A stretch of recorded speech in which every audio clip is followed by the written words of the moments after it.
Hello and welcome to Everyday Tarot, your daily dive into the divine wisdom of the tarot. I'm your host, Camille A. Saunders, healer, tarot enthusiast, and professional witch, and today I'm talking about Ishtar. Whether you're a seasoned tarot reader or just starting to explore, this podcast offers daily insights, intuitive messages, and practical advice drawn from the cards. Each episode is designed to help you connect with your inner wisdom, find clarity in your decisions, and tap into the energy of the universe. Tune in every day, Monday through Friday, for fresh perspectives and empowering guidance from the tarot as interpreted by me. If you love the show, the best way to support it for free is by listening daily, leaving a review, and subscribing or following in your favorite podcast app. If you love the podcast and want to support it further, you can join the Everyday Tarot Patreon family.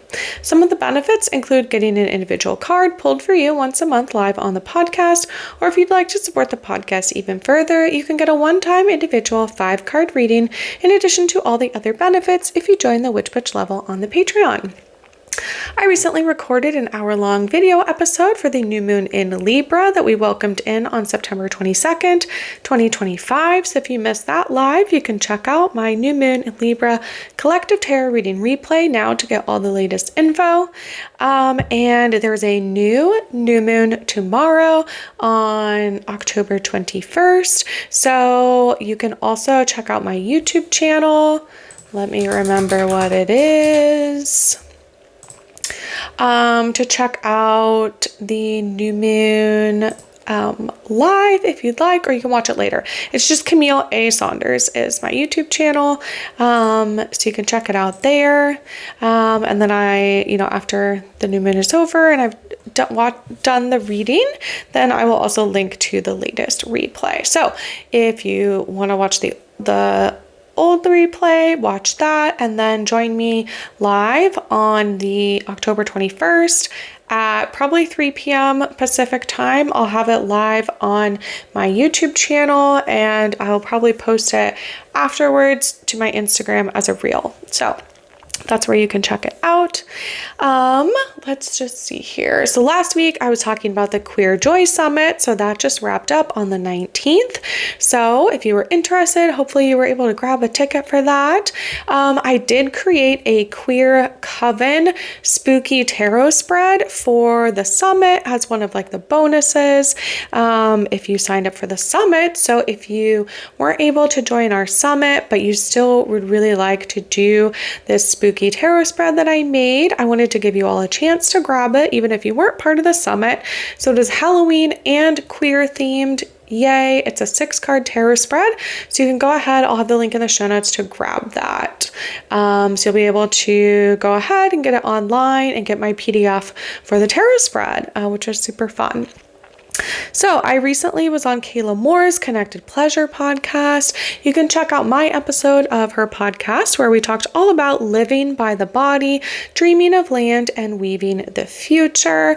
I was introduced to Kayla. They are local to me. They're a sex therapist and also witchy, and they were holding these sacred singing circles that I got to attend over the summer. So I got to meet Kayla in person, and we were like, we should do more together. We have similar philosophies on things and interests. So it was so much fun. So I got to be on Kayla's podcast, and I actually recorded a whole guest episode for my podcast with Kayla as well. I am going to, so I've had a couple guests so far, but I would like to publish a whole guest season. So you'll have to wait a little bit until I post those, until I get enough guest recordings to put out a 13-episode season, as you know that I like to do.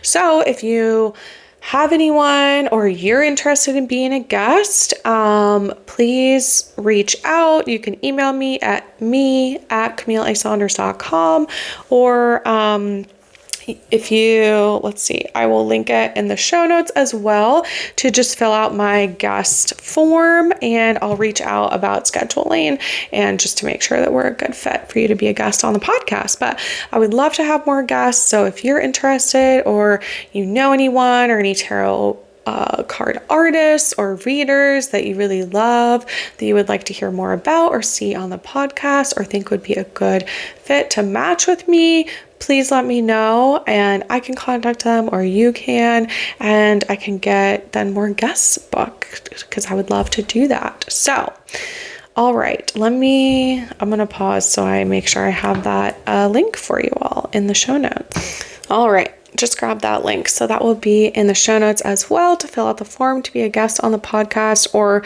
if there's someone else, so not yourself, that you want to nominate or you'd like to see them on the podcast, you can just email me, again, me@CamilleASaunders.com, if you want to send their name my way, and then I can reach out to them. So thanks so much. Okay, so if you want to work with me more directly and maybe you don't live local to me, I am going to be kicking off a Tarot for Transformation live excitement course next year, starting in January 2026. We're going to deep dive the first 12 of the major arcana cards all together as we embody archetypes and learn how to transform ourselves through the tarot. So we'll be deep diving one card a month. I will be dressing up.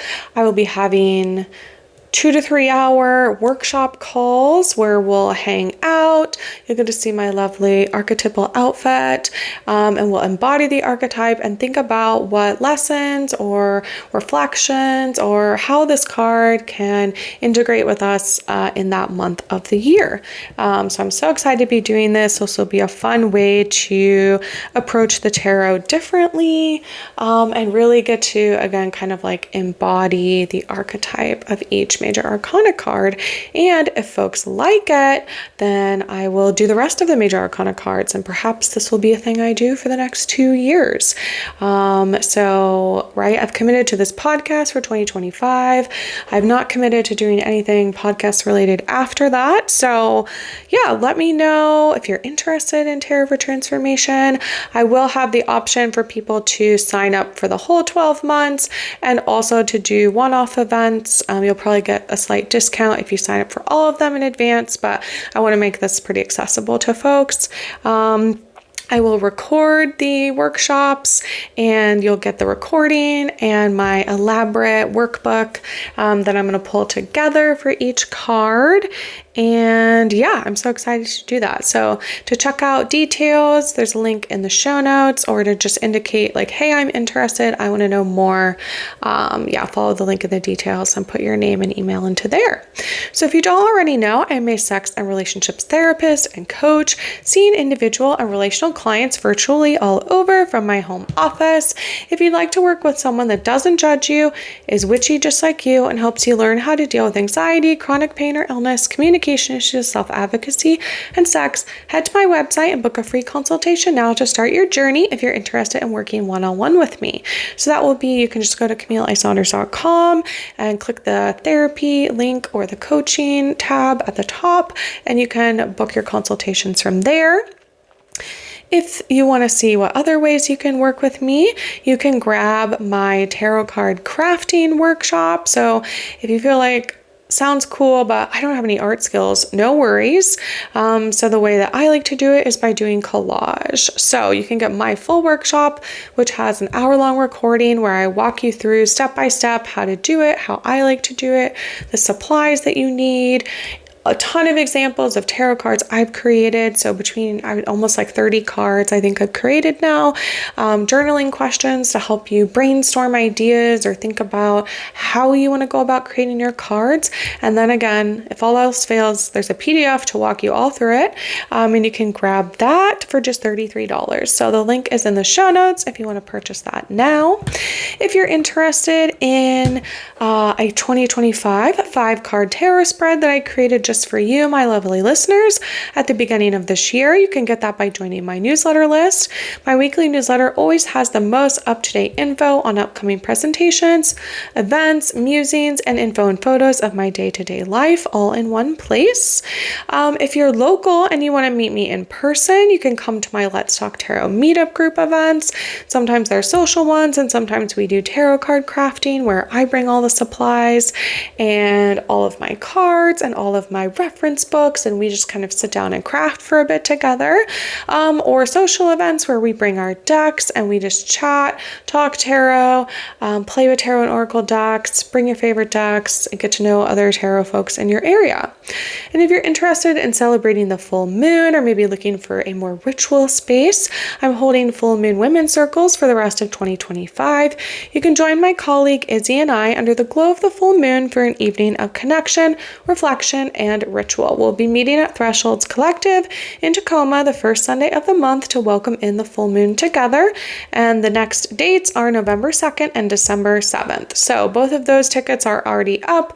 We would love to see you at one or both of those. So get them on your calendar now, get those tickets so we know how many to expect and can plan for that. And I hope to see you there. And again, you can find any of these links for the offers in the show notes or on my website, CamilleSaunders.com/everydaytarot.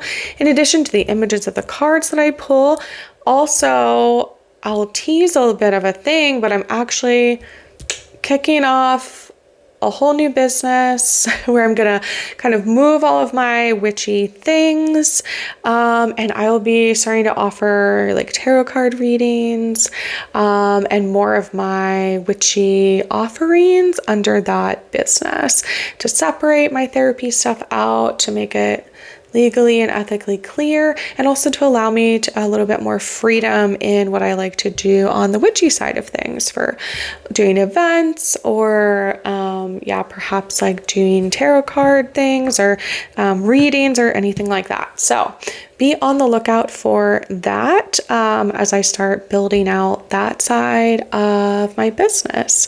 Let's see here. Okay. All right. So those are all the announcements as we are 11 minutes in. So thanks for bearing with me. So welcome to season 16, where I'm talking all about queer deities. If you haven't listened to my other seasons yet, go ahead and check those out. But today I'm talking about Ishtar. So we're going to talk mythology, queerness, tarot affiliation, so what cards are affiliated with, and then we'll dive in and see what the cards have to say to see what message Ishtar has for us today. All right, so first I'm going to be reading from the Women's Encyclopedia of Myths and Secrets by Barbara G. Walker, all about Ishtar.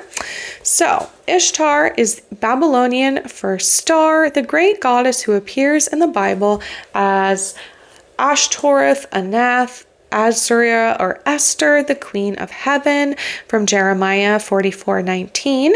She was also known as the Great Whore, described in Revelation 17:5 as Babylon the Great and the mother of harlots. Another of her titles was the goddess Har, who called herself the compassionate prostitute. Men communed with her through the sexual rites of her harlot priestesses. And in the Babylonian scriptures, they called Ishtar the light of the world, leader of hosts, opener of the womb, righteous judge, lawgiver, goddess of goddesses, bestower of strength, framer of all decrees, lady of victory, forgiver of sins, etc. Much of the liturgical flattery addressed to God in the Old Testament was plagiarized from Babylonian prayers to Ishtar.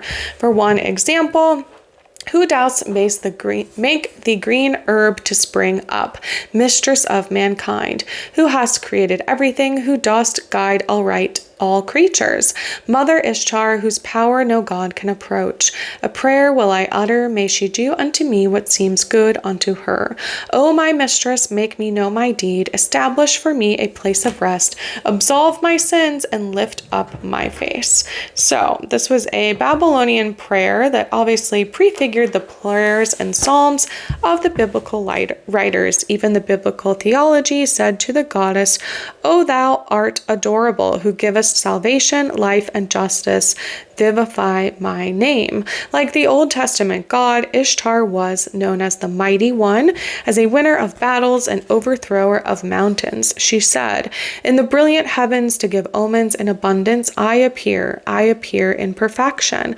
With exaltation in my supremacy, with exaltation do I, a goddess, walk supreme.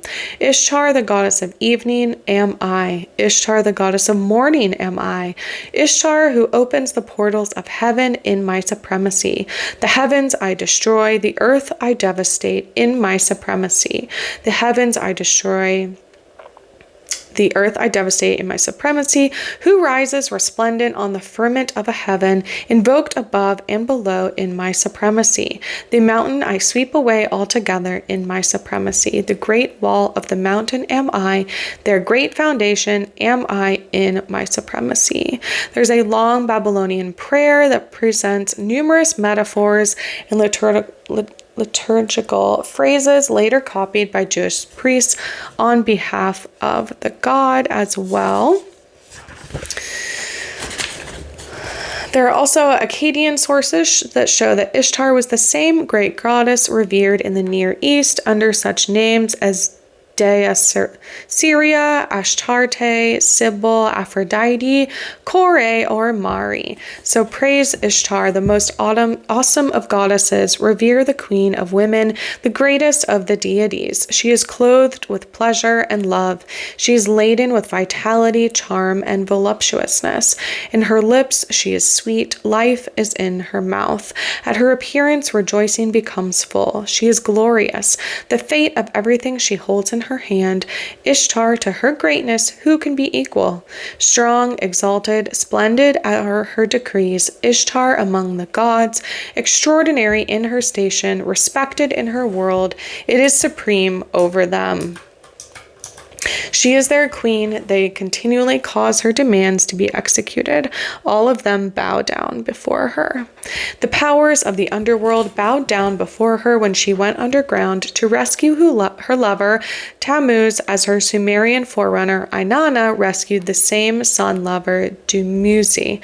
She said to the 7 gatekeepers, "If thou openest not the gate so that I cannot enter, I will smash the door, I will shatter the bolt, I will smash the doorpost, I will move the doors, I will raise up the dead, eating the living so that the dead will outnumber the living." This threat was typical of Ishtar's dark underworld twin, Eresh-Kigal, the death goddess who had power to deprive the heavenly gods of their sacrificial food. Ishtar's temporary departure caused sterility and suspension in sexual activities over the whole earth. After the Lady Ishtar has descended, the bull no longer mounts the cow, the ass no longer bends over the she-ass, and the man no longer bends over the woman in the street. The man slept in his place, the woman slept alone. It's a quote. This descent into hell was a perilous but necessary part of the sacred drama, lasting 3 days and culminating in the day of joy when the god was restored to life. This inaugurated a new year after penitential atonement and sacrifice. It is on New Year's Day that Ishtar lies with Tammuz, and the king reproduces this mythical herogamy by consummating the ritual union with the goddess, i.e. with the Herodul who represents her on earth, in a secret chamber of the temple where the nuptial bed of the goddess stands. Gilgamesh said that the goddess was cruel to her lovers, since each in turn personified the dying god who refreshed the earth's fertility with his blood. When the god was incarnate in bulls, the animals were emasculated and their severed genitals thrown to the goddess's image as a rite, probably derived from the rite of self-emasculation, which had been practiced in honor of Ishtar. Ishtar's priestesses apparently performed some version of the rite each year in the Temple of Jerusalem, where the virgin form of the goddess was called Mari, Mariana, or Miriam, and her holy women annually wailed for the sacrificial death of Tammuz. All right. So, again, that was from the Women's Encyclopedia of Myths and Secrets by Barbara G. Walker. So let's see what else here. So there are images of what we assume to be Ishtar. So in the British Museum, there's a relief, so like a image, but would have been on stone, probably as a part of a temple, known as the Queen of Night. Depicts the Mesopotamian deity Ishtar, who had the power to assign gender. Some of her cult members seem to have been considered women like men who did forbidden things to delight her. Ishtar is an interesting deity who collapses boundaries and celebrates the ambiguous territory between genders. So the image that we see is a baked clay panel. It is almost 4,000 years old, and it depicts a nude female figure wearing a headdress usually associated with Mesopotamian deities. She has the wings and talons of a bird of prey and holds a rod in one hand and the ring of justice, symbols of her divinity. Research suggests she may be the embodiment of Ishtar, a goddess of sexual attraction and war. Ishtar had the power to, as the quote says, change a man into woman and woman into man. Ishtar was at the center of a cult in ancient Mesopotamia, whose followers included a group of men called Kurgaras. In one epic poem, they are described as people, quote, whose masculinity Ishtar had turned into femininity to make the people revered. The carriers of the dagger, the razor, the scalpel, and flint blades, who regularly do, quote-unquote, forbidden things to delight the heart of Ishtar. Although their gender identity was regarded as in some way irregular, they were part of a divinely ordained world order of Mesopotamian state religion. And gender roles varied widely between different societies and cultures. They just kind of go on to talk about in different cultures. They challenge the idea that gender is fixed or that there's sort of fluidity there. And that Ishtar is one of these deities who collapses boundaries and celebrates perhaps more ambiguous territory between genders. There. And again, that was from the BritishMuseum.org website, talking about desire, love, and identity in LGBTQ histories. And that image is one of the few, I feel like, that we see of Ishtar.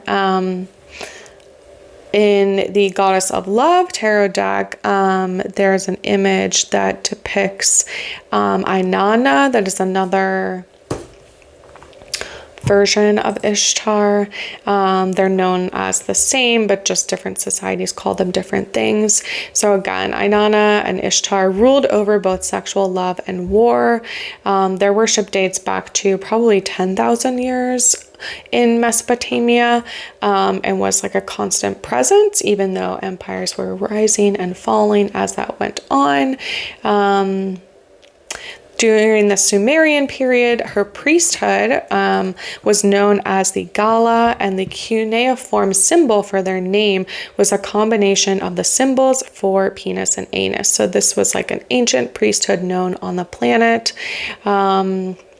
And there are sort of different things. So this legend ties together perhaps like anal sex, so like having queer identities in there, and divine feminine, and then also relates to Inanna's other holy servants, perhaps being like trans and fulfilling like similar functions. It's also interesting because she also gets celebrated as like the holy whore, like a deity of sex workers. And so it wouldn't surprise me that like, oh yes, of course, like they would be a lot more accepting and understanding of like different gender and sexual identities as this deity as well. And also is this like maker of life and death in this way. What else do we see? So there I was reading from medium.com talking about gay priests of the goddess. And that as part of her like priestesses of Ishtar. So again, the people that were often in temples to kind of like worship these gods, that they were trans, and also that there were like gay and transgender people that were these like servants to the gods, or like priests or priestesses of Ishtar. So that is very cool to see. Let's see here if there was anything else I wanted to share.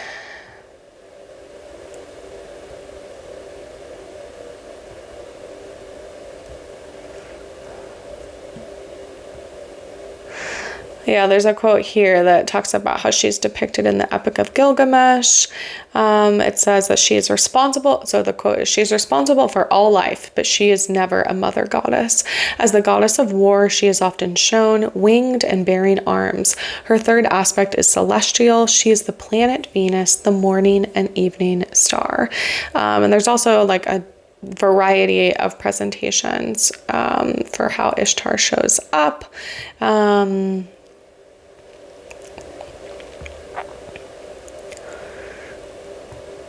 And shows up even in different like representations as multiple genders. Yeah, because she was both like male and female and had both masculine and feminine traits.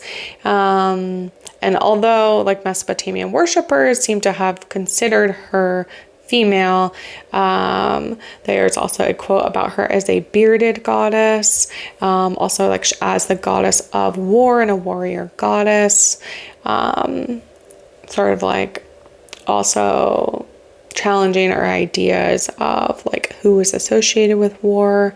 And when she's depicted as a warrior, it's shown more, I would say, like traditionally masculine. So like wearing a robe coming off the shoulder, a weapon in hand, sometimes a beard. Her goddess of war that she's depicted with is a lion. It says on the back of which she often has 1 foot or fully stands. And the colors red and carnelian and blue and lapis lazuli were used to symbolize the goddess. So kind of showing this like perhaps like duality or both the female and male aspects of the goddess. And yeah, we also have, right, I've talked about Athena in another episode. So Athena was another like female presenting goddess, but who featured prominently in themes and stories of warfare, and like the hunt. So both things considered in the domain of men in both Mesopotamia and ancient Greece at the time as well. So let's get into tarot cards. So I think because of the celestial aspect and even the sort of Venusian, I could see being associated with the star was one that came to mind. I found a blog called justthetarot.com where there's an article that says the star tarot card, Ishtar, the Dalai Lama, and the reemergence of the goddess. Even talking about that actually in the image of the star card that we often see, that there's things that are often attributed to Ishtar. So there is often it depicts an 8-pointed star, which is associated with Ishtar. What else here?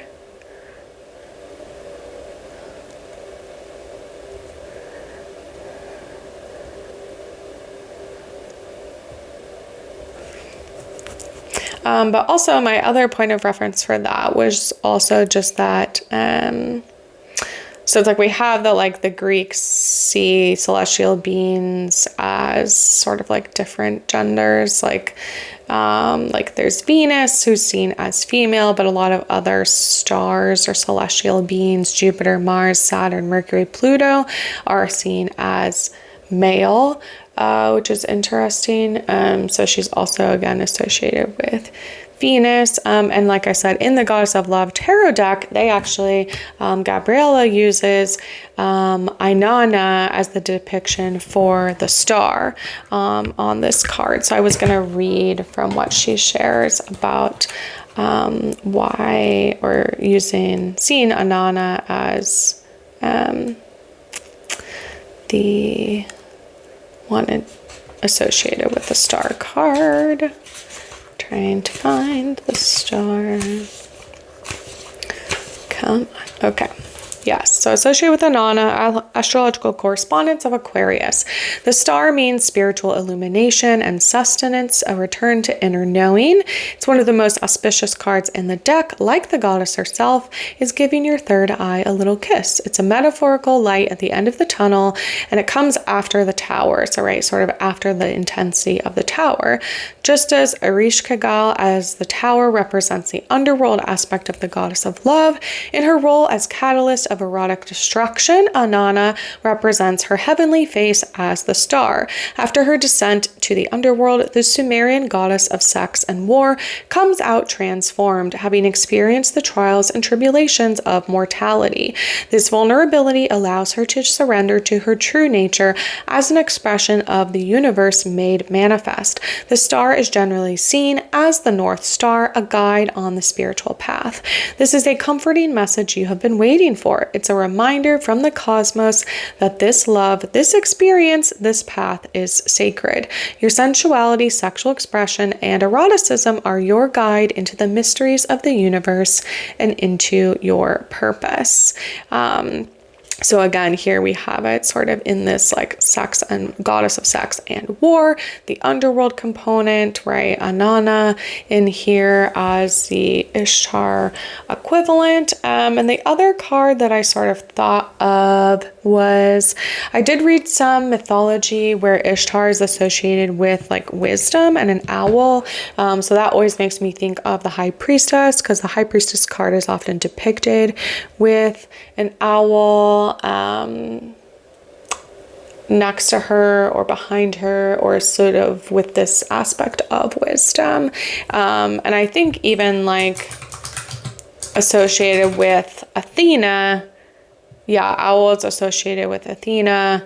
So also we have again this tie-in of like Athena as being also the goddess of like the hunt, of war, in this way. And also having that sort of like trans identity, perhaps. So, all right. That's everything I have to say on that. So let's go ahead and pull a card to see what message Ishtar has for us today. I'm going to go grab a different deck because I feel like I need to pull it from a different one.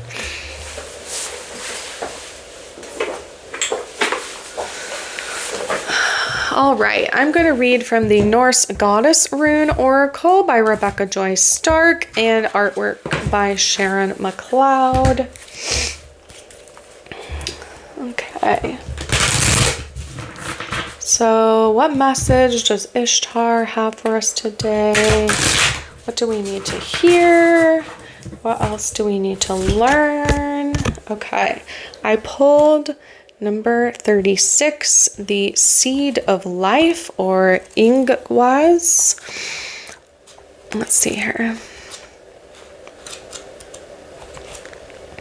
This is very close to the end of the deck. I don't think I've ever seen this one. So it says, it's associated with fertility, creation, and new beginnings. I am a seed buried deep in the earth. I am new beginnings, a brand new birth. Fertility, creation, in the darkness I grow. May Ingwaz upon you her blessings bestow. So the lore, the seed of life, is a powerful and magical ability within nature to reproduce. The seed of life is the spark of an idea, a thought planted deep in the mind, and requiring action to bring that dream to reality. The seed of life receives nourishment from the darkness, preparing to emerge and grow to her full potential in the light of day. In Norse mythology, both the goddess Freya and her brother Freyr hold dominion over fertility, so offerings are given to both of these Vanir deities to improve the likelihood of pregnancy and successful birth. The Vanir are peaceful and nature-loving, unlike their warring counterparts in the Asir pantheon. Let's see here if there's anything else that's super relevant. Let's go into the divination meaning. So Ingwas is the rune of fertility, meaning Ying. It represents Yngve Freyr, or Freya's brother, which is a personification of the divine feminine in masculine form. So, right, if we have Freya as the divine feminine, Freyr is the masculine form. Freyr symbolizes peace, fertility, nourishing rain, and warming sun, which are the qualities needed for new growth. The rune represents the beginning and start of something new, the inception. It is a powerful fertility symbol. It can refer to the magic of conception, aiding in overcoming fertility issues. The rune itself is shaped like the ova. Ingwas holds the potential for fertilization and the molecular structures to bring forth creation. It is the seed that grows in the damp, dark soil. It can bring with it feelings of isolation, being trapped in a dark place with no foreseeable way forwards. Know that seeds are nourished in the darkness. See this as an opportunity to release what is toxic, pushing your roots deep into the soil, which provides stability and foundation. Soon, you will be reaching towards new growth. Find the seeds of truth within you. Find what matters the most and work on nurturing those parts of you. Ingwas calls you to acknowledge these seeds of creativity within your mind. What do you wish you could manifest into reality? It is time to plant those seeds, to embark on this new journey and nurture the growth of your creation. From fertilization leading to conception, a new project, hobby, or endeavor, or if you're me, a new business. Drawing this card gives you permission to plant those seeds. With it comes the knowledge that success will only be achieved through care and nurturing. The time of procrastination and self-doubt is over. Now is time to plant these seeds into the soil and allow them to grow and flourish. If you have been thinking of doing something new or looking for a change, this rune reminds you that your soul already knows what it wants, and now is the time for a new beginning. How lovely. Thank you, Ishtar, for that lovely message.